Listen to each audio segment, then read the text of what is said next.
What's up? Welcome back to another video. Sorry for the channel being on a low a little bit, but I got a new video for you, and it's on a interesting topic to bring up. So let's get right onto it. All right. So the topic of conversation today is The Mandalorian and Grogu leaving IMAX screenings this weekend, and those screenings going to Masters of the Universe for this incoming weekend.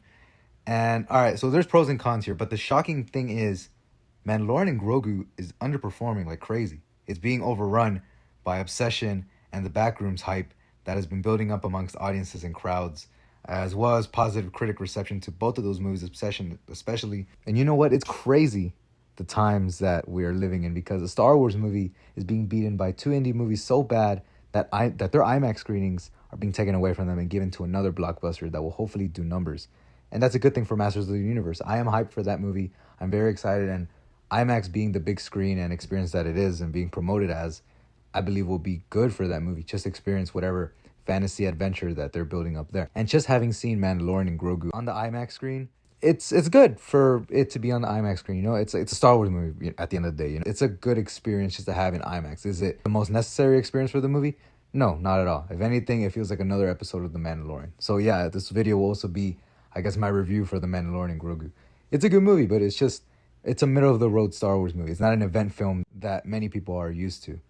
So there is that, and you can catch it on any other screen if they have, AMC's Laser or, Screen X with Cinemark. Like, it's not optimal to watch it in IMAX, but I mean, I guess Lucasfilm and Disney really wanted to push that, for the extra bucks. So for this Star Wars property to be losing their screens to Masters of the Universe, that's a big deal. That means numbers are not being pulled in at all. And it fell to third place this past weekend, with Obsession being number 2 and the Backrooms taking over the 1 position and gaining around the same amount of money as The Mandalorian and Grogu did in its opening weekend, which that's another shocker. And a smaller movie having the same amount of box office. I believe the movie was made under $10 million to $20 million budget, and it just exploded to gain $80 million. That's insanity. And Star Wars, of course, they're going to be throwing a lot of money in there. It's like probably $160 to $240 million budget, and plus the marketing and all this. Like, yeah, it's going to be an uphill battle to gain that money back. Overseas, though, of course, it's a Disney property. It's going to be making some bank. But over here, come on, those numbers are actually insane. So I bet you they're having a lot of conversations up at Lucasfilm right now. And it's, all right, so to get out of the negative, let's think about the positive with Masters of the Universe. I mean, hopefully a lot of audiences flock to go see that movie, because there's competition with Scary Movie 2. Listen, I'm excited for both movies, but the He-Man fan in me wants to go see Masters of the Universe first and then Scary Movie. Maybe a double feature. Maybe a lot of people will do that, which is another good thing that companies should be promoting. And it's so cool to be getting films, especially Scary Movie, seeing it back on the big screen with the Wayans brothers at the helm after all these years. So it's a Scary Movie being done right, hopefully. And you got Masters of the Universe, which is, come on, it's He-Man on the big screen, and that hasn't happened since the 80s, and I wasn't born for that. So just to see it possibly in IMAX, like, that's an achievement right there. And hopefully it does go well with audiences for both of those films. And yeah, listen, this isn't something that should show Lucasfilm and Disney that The Mandalorian isn't a big name or wouldn't be gaining money. It's just there are better movies to watch in theaters. If the movie was better and it was worth watching in theaters, of course, word of mouth is very strong. And I'm pretty sure that movie would be gaining a lot more traction, a lot more audiences to go see it. But since it's a middle of the pack movie, people will be choosing to skip that, watch it for free in their Disney Plus account, or get Disney Plus just to watch the movie down the road, and just watch it like a new season of The Mandalorian.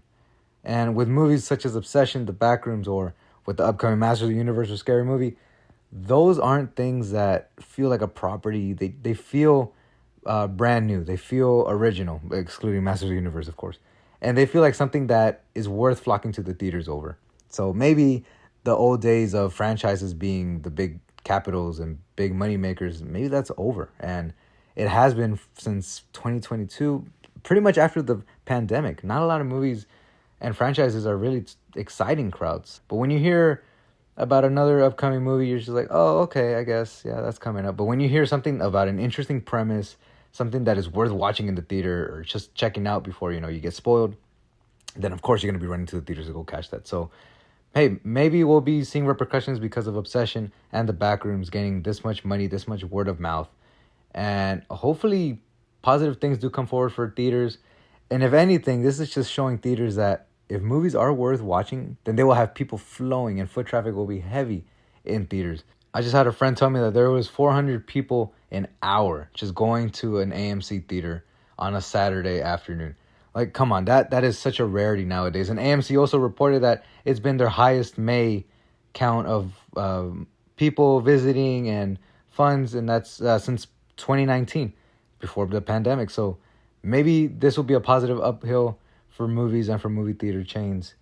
And let's just see where it takes us. So what do you think of Star Wars, Mandalorian, and Grogu losing their screenings, their IMAX screens, to Masters of the Universe due to it being overwhelmed by Obsession, Backrooms, and the upcoming Masters of the Universe and Scary Movie? So I'll be back next week to report on how those two movies impact the box office as well. And yeah, I'm thinking after this weekend, I'm thinking Mandalorian and Grogu might be going even more downhill. And Obsession and Backrooms, thanks to TikTok and social media and word of mouth, it might be even going higher, keeping a steady amount. So let's see where that goes. So as always, I hope you enjoyed this video. Make sure to hit that like button and subscribe if you are new to this channel. And I will catch you on the next one. Peace.